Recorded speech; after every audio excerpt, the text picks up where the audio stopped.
brother made my life hell. Later, I found out he got my wife pregnant and our son wasn't mine. Now he's crawling back after our parents disowned him and left me their $2 million inheritance. Hey everyone, before we dive in, I have a quick favor to ask. If you enjoy content like this, please hit the subscribe button. It's free, supports the channel, and ensures you never miss out on amazing videos. Alright, let's get started. I have a younger brother, Caleb, who has absolutely despised me all my life. If you're wondering, maybe it was out of jealousy. Well, you're wrong. I wasn't the favored child, he was, so he had nothing to feel jealous about. Let me give you some context. My mom has always pampered my younger brother. He was the golden child in our family. Mom would make his meals, do his laundry, and even ask me to assist with his schoolwork. I was expected to help out just because he's family, but the same courtesy was never extended to me. I came to accept it, as I was quite independent. Perhaps it was partly my fault for accommodating his wants and needs without reciprocation. He never lent a hand when I needed it and reached out to me only when he wanted something from me. I was a quiet, introverted kid who liked to study and keep to myself, while he was exactly like our dad, rough and loud. I also tend to be straightforward and honest, not sugarcoating things and saying it like it is. I believe my mother might have developed some negative perception of me as a result of my childhood. As a result, he was everyone's favorite in our family. I didn't mind that when we were growing up. The trouble arose when he found a way to sort of bully me or mock me for being different from him. He would mock me for my height or the fact that I was wearing glasses. He would sneak into my room and try to read my diary, so then he could complain to my mom about anything that I had written. I would yell at him and complain to my parents about him invading my privacy, but they would laugh it off, telling me how it was not a big deal. He did more terrible things, like nearly breaking my glasses and putting nasty things in my food. He had even once put little stones in my cereal, but luckily I found them before it could have hurt my teeth. I told my mom, but she brushed it off, saying, "This is how brothers bond." Every time we would fight, Caleb would insult me, knowingly focusing on all my insecurities. He and I went to the same school, so he was aware that I was being bullied by a couple of kids. He would show support to those kids instead of supporting me. He would join them in calling me names like the ugly loser or hairy monkey and encouraging the bullies to physically harm me because according to him, I was just a big failure. Another time, we had a fight about something I can't remember, but it was probably something silly. At the end of the fight, he told me to kill myself. Other insults I could brush off easily, but that one really hurt because I was struggling with my mental health during that time. I'm doing better now. It just sucked to hear that my own brother wanted me to die. Since Dad was often at work and Mom didn't seem to care much, she even scolded me once, claiming it was my fault for playing and irritating him. Things got progressively worse. There was a time he attempted to burn my hair when we were in high school, and shockingly, Mom sided with him, insisting he was just playing. Who plays like that? Seriously. Fortunately, Dad eventually took my side and pointed out that they had some serious issues. He threatened to call the police on Caleb. This was an eye-opening moment for my brother, because until then, he had never been reprimanded for any of his actions. He was really taken aback, and my dad continued to tell him how enough was enough, and that he needed to start respecting his older brother. Later, Dad came into my room and talked to me. I had never expected my dad to support me, because he always told Caleb while he was growing up how similar both of them were, which was true.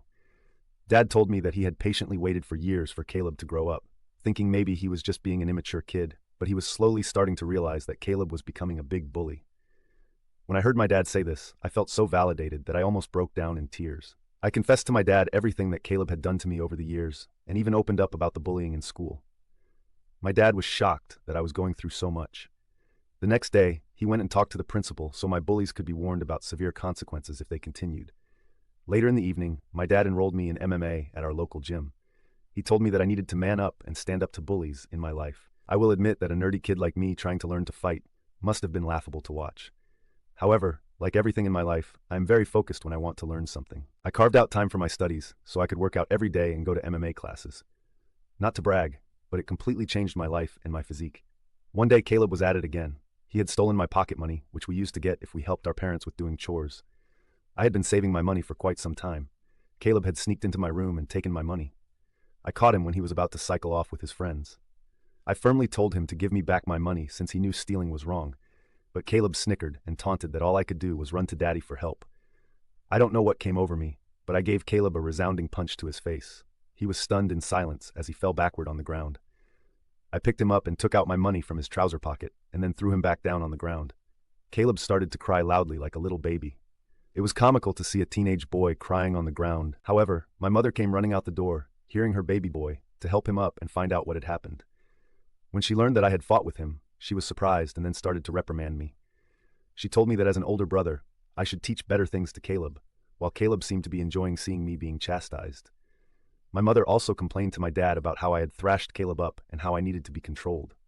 My dad grimly asked both of us to explain ourselves. I told him how Caleb had stolen the money that I had worked hard for and saved up, while Caleb attempted to justify how he needed the money for a date and that as my brother I should help him. However, Dad told Caleb that he was lucky that I just punched him for stealing my money, because anyone else would have called the police on him. My dad continued to tell Caleb how he had no right to take others' things without their consent. Caleb didn't like that and started to throw a tantrum, probably wanting our mother to side with him, but Dad remained firm. When Caleb realized that I was not going to be punished for punching him, he screamed how much he hated me and then ran back into his room and locked himself in. Since that incident, Caleb maintained his distance from me. He had finally realized that he could not bully me anymore, and even Dad was not supporting his antics. For the first time in a long time, I felt we were equals. Even though he could not physically hurt me, he would try to verbally say nasty things to me when he knew our parents would not be around. It definitely got worse as he got older. It felt like each year he became angrier and had a shorter fuse. If I approached him to ask something, he would simply ignore me to my face and walk away out of the room, calling me a nerd or a loser under his breath. If he wanted to say something to me, he would only go through our mother, who would relay the message. I would question my mother as to why Caleb could not just talk to me if he wanted something, and she would implore me to be more understanding. I had no clue if this was just him going through puberty and I had to wait it out, or if he actually truly hated me. I used to be able to deal with the things he would say over the years, but it got to a point where I just wanted to move out of home to get away from him. I would go to my mother countless times asking if she could mediate a sit-down conversation for all of us to talk it out, but she always refused, saying she didn't want to get involved. I even asked for her opinion on why he treated me that way, but she would just brush off the question. Eventually, I went away to my dream university since I was a grade A student and was even qualified for a scholarship. My dad threw a party for me and my mom seemed proud of me also. However, Caleb remained aloof and distant, barely acknowledging my achievements. The day I left for university was a mix of excitement for the future and relief to escape the toxic environment at home. The first few months at the university were liberating. I made new friends, enjoyed my classes, and started to build a life separate from the oppressive atmosphere I had experienced growing up. The constant fear of Caleb's verbal attacks lifted, and I felt a newfound sense of peace. I began dating my wife Karen when we were both in the second year of our university.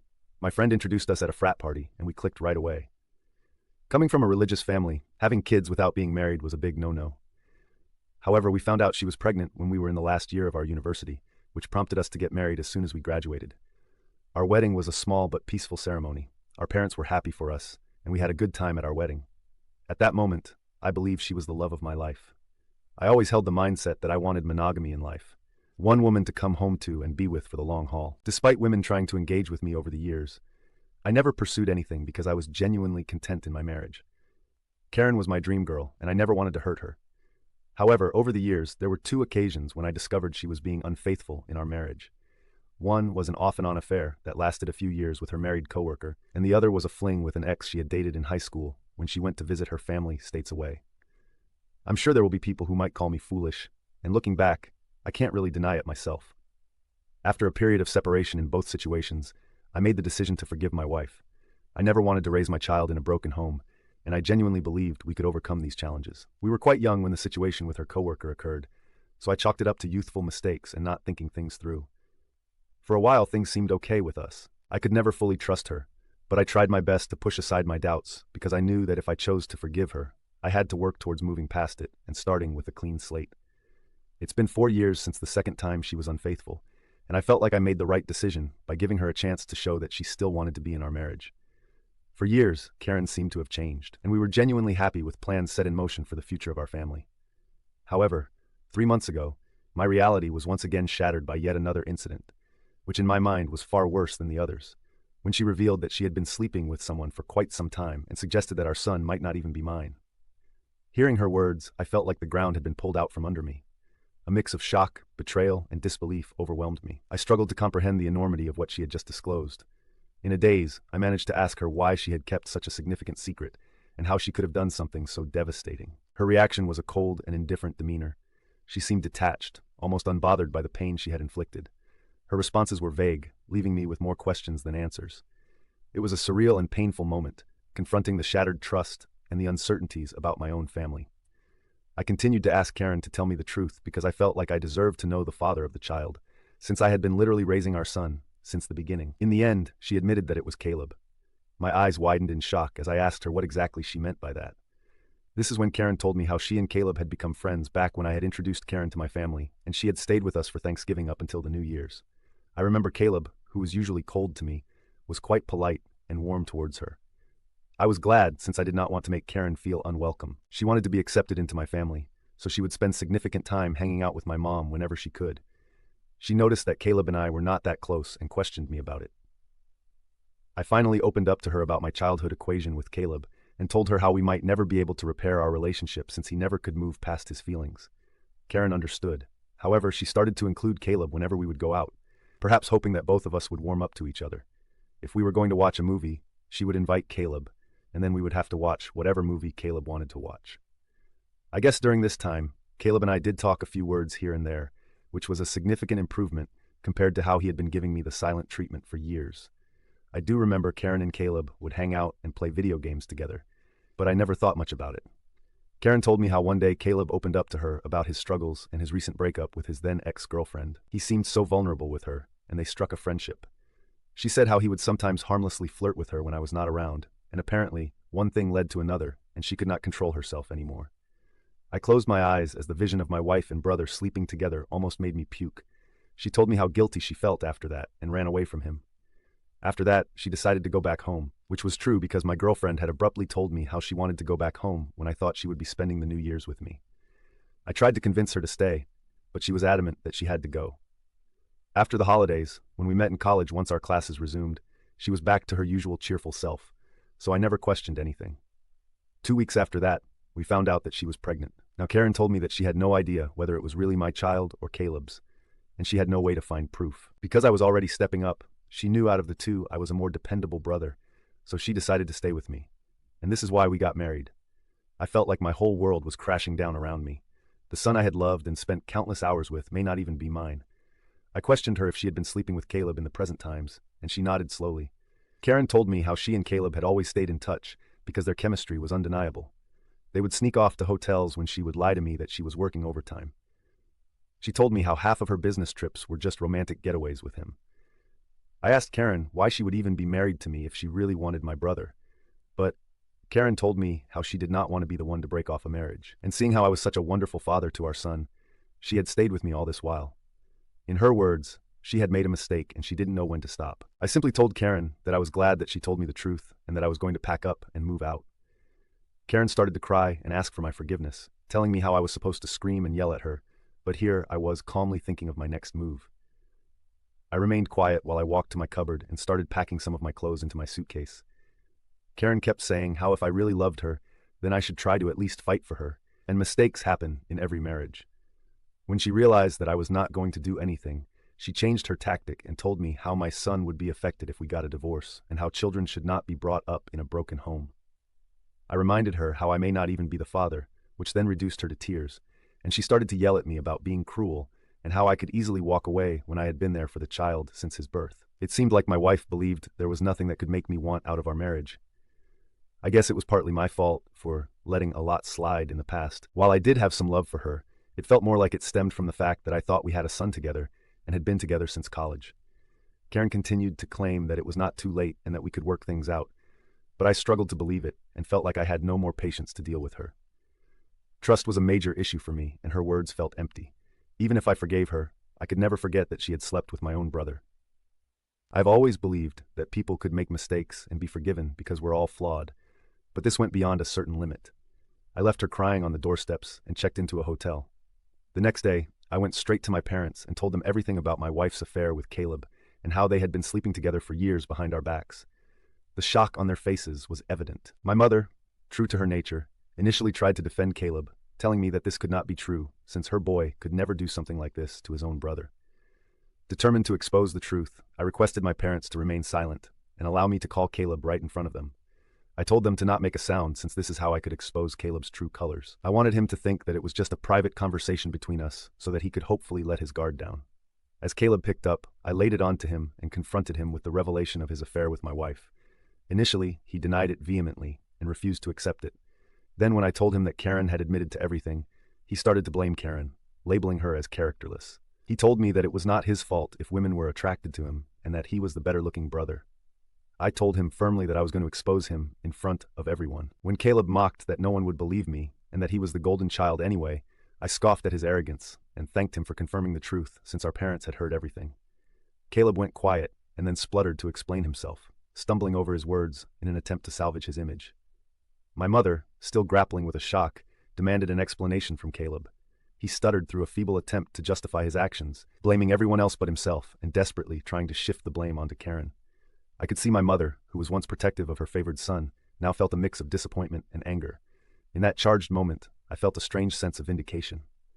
For years I had endured Caleb's torment. Now the truth had come to light and the roles were reversed. It was Caleb who stood exposed, his actions laid bare for everyone to see. As Caleb's words faltered, my father, usually reserved in his expressions, couldn't contain his disappointment. He asked me to pass him the phone and went off on him. "Caleb," he began, his tone heavy with disapproval. "What you've done is not just a betrayal of your brother, but a betrayal of this family. You slept with your brother's wife and continued to sleep with her even after they got married. Your actions have consequences and they have irreversibly damaged the trust we had in you. I raised both of you to value family, loyalty, and decency. What you've shown today goes against everything I've tried to instill in you." He paused, letting the weight of his words settle on Caleb's conscience. "The disregard for your brother's feelings, the lack of respect for the sanctity of his marriage, it's unacceptable. You've not only hurt him, but tarnished the bonds that hold us together as a family. I feel like me and your mom are to be blamed for what you have become, and we will no longer let you get away with this behavior anymore. Starting today, I am cutting you off from the college funds that I set up for you. You can figure out on your own about your university fees. I will also not be funding your lifestyle anymore. You think it makes you more of a man to sleep with married women? Well, now let's see what happens to you when you don't have my money to depend on." I, on the other hand, maintained a composed demeanor throughout all this. Although I initially wanted to scream at Caleb, watching my dad punish him was the ultimate vindication. I had exposed his true nature, and it was clear that he had underestimated the consequences. My mother, Caleb persistent in his protests, continued to justify himself, but my father swiftly ended the call, shutting down Caleb's attempts to explain away his actions. My mom came up to me and hugged me. It had been a while since we shared such a moment, but in that embrace, there was unspoken understanding and support. Amid the family turmoil, she apologized to me that she had not believed me all this time. I felt like my 14-year-old self would never have imagined this moment, being vindicated and embraced by my mother. After that, my dad helped me find a good lawyer so I could divorce Karen. She and her lawyer tried to fight dirty by asking me for alimony since I earned more than her, but luckily her affair played heavily in my favor. We also had a paternity test for my son, and it was determined that Caleb was indeed the father of the child. I can't begin to write how painful it was for me to digest this news. It was worse than when Karen told me that she had been cheating on me. I felt so pissed that my son didn't belong to me. However, I guess God works in mysterious ways because I decided to stay strong throughout all this. Karen begged me that I should keep visiting my son since he should not be punished for all this, but I just could not bear to see him. He reminded me of Caleb, and I hated it. After my divorce was finalized and I was finally free, I moved into my own bachelor pad. It felt surreal living on my own since I had got married so young and never really lived on my own. However, since I had always been independent, I was quick to adapt to my bachelor lifestyle, and I honestly loved it. 2 weeks ago, my dad called me to let me know that he had been thinking of changing his will since he didn't want to give Caleb anything. If there's one thing to know about my dad, it is that he is extremely stubborn. Since he had made up his mind that he wanted nothing to do with Caleb, he had kept his word. Caleb tried to reach out to our parents and even showed up at their doorstep begging them for forgiveness, but he was not even allowed inside. My mother, who usually caves into Caleb's tantrums, also seems to be done with him, although it must be hurting her the most. Throughout all this, Caleb didn't even once send me a text to apologize for what he had done, so clearly he didn't even regret it. He was just sad about being cut off from our parents. Well, Dad told me that he would be leaving everything behind to me. Just to ensure that Caleb doesn't protest later, he would be leaving him with only $1. My eyes widened in shock as my dad had worked really hard his whole life, including his assets, retirement fund, and life insurance. It would come up to almost $2 million. The only clause in his will was that if my dad passed away before my mom, she would continue to live in their house, even though the ownership would go to my name. Of course, I didn't mind this since I would want to take care of my mom until her last days. I don't know how, but Caleb found out about all this.